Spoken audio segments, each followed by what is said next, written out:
que o tronco e a pelve desempenham um papel fundamental no equilíbrio, na manutenção de posturas e na capacidade de realizar movimentos voluntários, a gente já sabe, não é novidade para ninguém.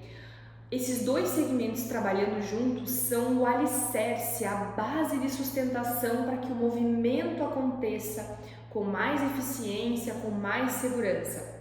Então, quando a gente não tem um trabalho em conjunto desses dois segmentos, é como se a gente estivesse andando numa calçada ensaboada. Lembra? Todo mundo já brincou dessa brincadeira de jogar água na calçada, detergente ou sabão em pó e escorregar.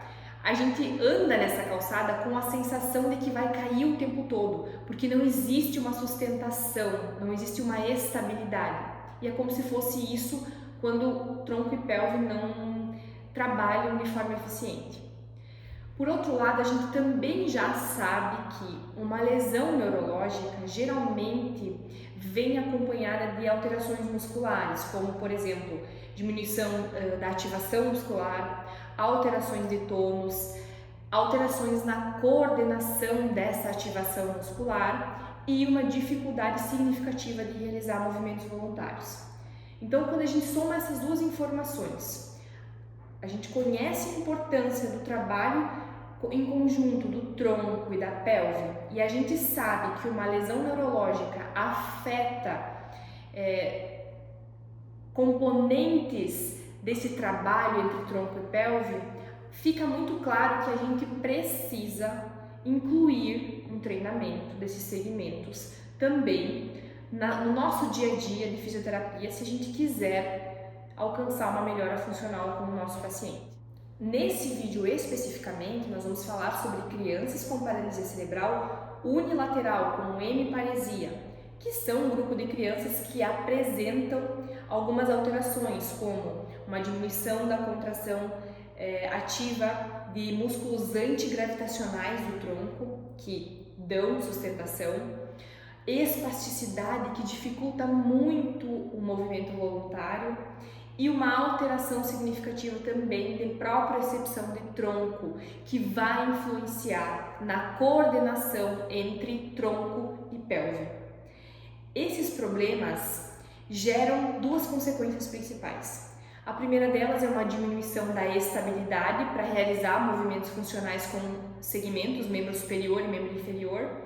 E a segunda consequência é uma distribuição inadequada do peso corporal, que vai se concentrar mais em um lado do corpo. Então, existe um lado mais afetado e existe uma distribuição de peso que não é equilibrada e que posteriormente pode provocar uma cascata de outros eventos que vão interferir principalmente no equilíbrio na marcha. Eu vou compartilhar com vocês agora um estudo que avaliou a interferência do tronco e da pelve sobre movimentos funcionais de crianças com PC unilateral e propôs atividades que podem ajudar a melhorar esse controle de tronco.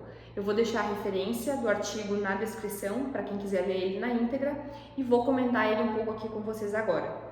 Então, o objetivo do estudo foi investigar os efeitos do fortalecimento da musculatura abdominal e dos exercícios de controle pélvico sobre o controle do tronco, a taxa de espessura muscular do abdômen e o movimento pélvico em crianças com PC unilateral. É um ensaio clínico controlado randomizado, ou seja, ele vai trazer dois grupos, um grupo controle e um grupo experimental. São 14 crianças com PC dentro dos níveis 2 e 3 do GMFCS, divididas então nesses dois grupos. Nós temos o grupo controle, ambos os grupos realizaram fisioterapia por 30 minutos durante 8 semanas, 2 vezes na semana.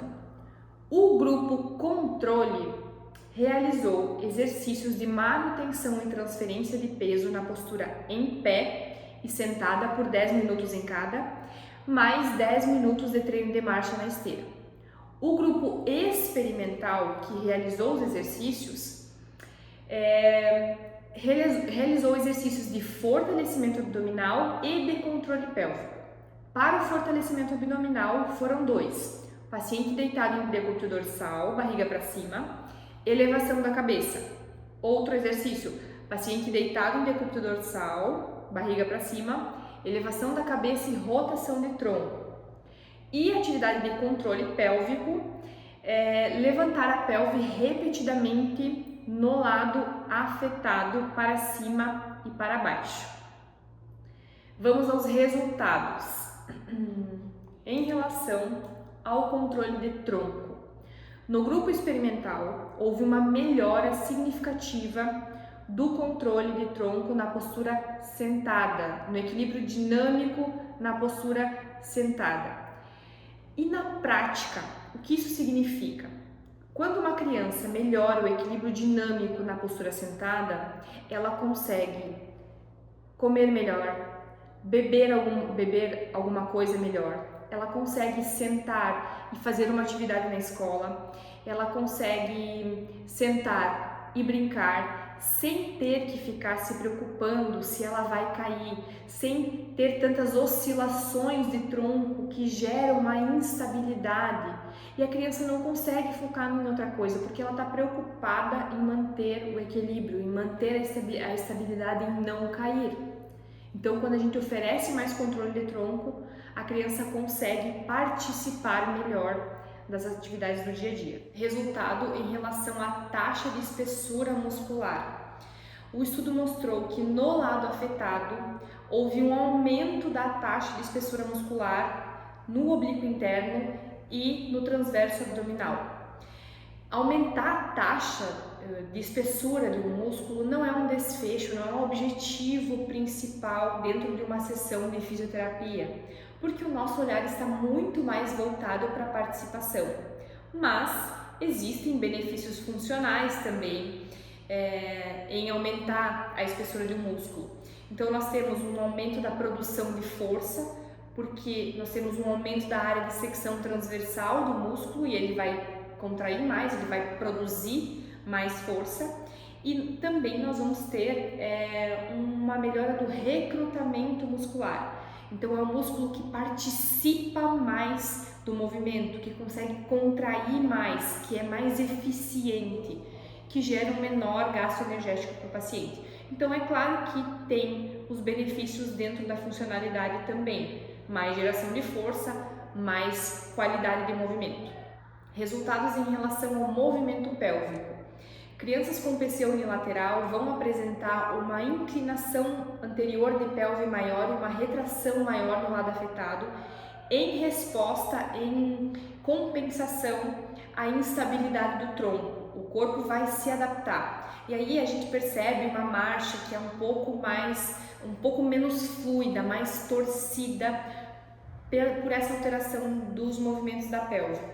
O estudo mostrou que houve uma diminuição das rotações de pelve durante a marcha no grupo experimental. Então a gente aproxima de uma marcha mais normal, menos oscilante, com menos compensações, uma marcha mais fluida e com menor gasto energético também, mais coordenada. Para concluir, o estudo sugere que fortalecimento abdominal e atividades de controle pélvico em diferentes posturas tem contribuição na melhora do controle postural. Ele tem algumas limitações, uma delas é um número pequeno de participantes, 14 participantes apenas, e um tempo de intervenção curto. 8 semanas para um paciente neurológico, a gente sabe que é pouco tempo. A gente precisa de mais tempo para gerar neuroplasticidade.